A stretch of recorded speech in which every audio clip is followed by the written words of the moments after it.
For 46 years, I've been constantly criticized, capital letters, by my mother for everything. I always felt fear in her presence, trying to fulfill her expectations. I couldn't handle her criticism anymore, and 3 years ago I decided to stop any contact. But I suffer painful fear, guilt, and hatred. I'm exhausted. Please help.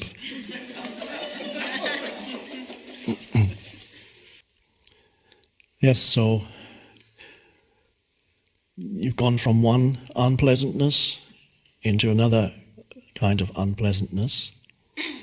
If you see that your mother, whatever your mother says, is totally conditioned by her mind, she's playing the same old record,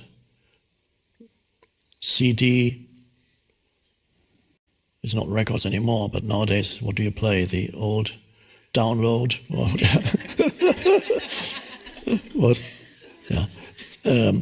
So to realize whatever comes out of her mouth is her mind regurgitating the conditioning throughout her lifetime, and perhaps being conditioned by her mother and so on in that way. So perhaps you've been thinking all those 46 years or whatever it was, that there was some meaning or significance to what your mother said. But basically, it was just the noise of her mind. And she believed in it. She believed that whatever her mind repeated and repeated was the truth. There were certain patterns. She could never get beyond being the mother. She knew better, of course, when you were 4 or 5, but she couldn't let go of the belief that she knew better when you grew up. She couldn't let go of the role of mother. It continues to play in her. And so, can you see that what she is doing is simply a replay of her mind without believing that it has any significance, and so approach her in a state of compassion, because she's completely at the mercy of her conditioned mind.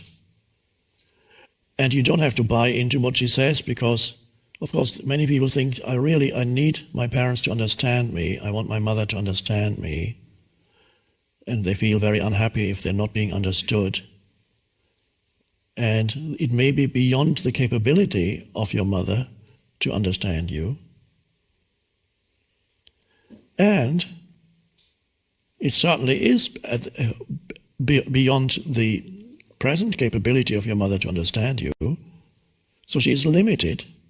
You have to recognize her limitations in this lifetime. Maybe before she dies, she will go beyond. Before death, it's possible. But for the time being, she is very limited in her state of consciousness. And that is not to look down upon her, but to see it with compassion, that what she does is extremely repetitive. And not to believe your own mind when it tells you that she needs to understand you. I need my mother to understand me. Do you? Yes. Okay.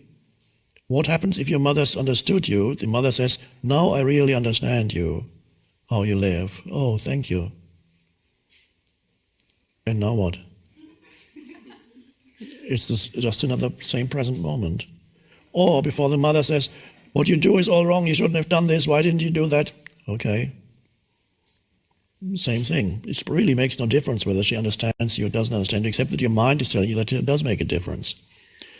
You visit your mother, you have a cup of tea with her, she understands you, you go off and you look at the sky and you take a breath, and it's the present moment, and then you remember, oh, my mother understands me. Or you go and have a cup of tea with her and she continues with her old patterns, and say goodbye and go off, and you look at the sky and take a breath and you say, oh, she's still in her old patterns. Well, that's how it is. Makes no difference unless you believe your mind when it tells you that it's dreadfully important that your mother should understand you.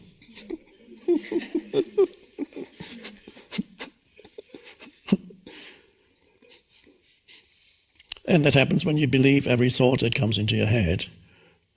And then the thought can make you unhappy. My mother doesn't understand me, and you feel something huge is missing in your life because your mother doesn't understand you. But that's because you believed in the thought that says that this should be, when it isn't. And so you feel this enormous burden, which is not really created by your mother.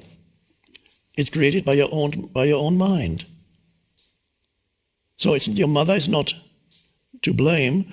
You have to see that your own mind is creating this enormous burden. And when you see that, you can let go and allow your mother to be who she is in that particular conditioned form right now, and allow her limitations.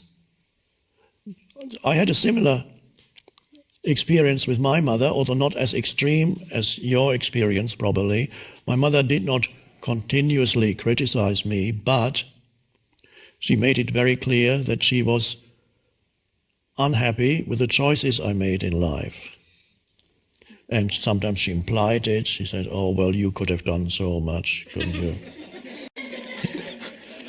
You had so many chances, didn't you? And with your intelligence, you could have done so much." And I was already 45, and she said, "But you threw it away. Oh, well, let's not talk about it."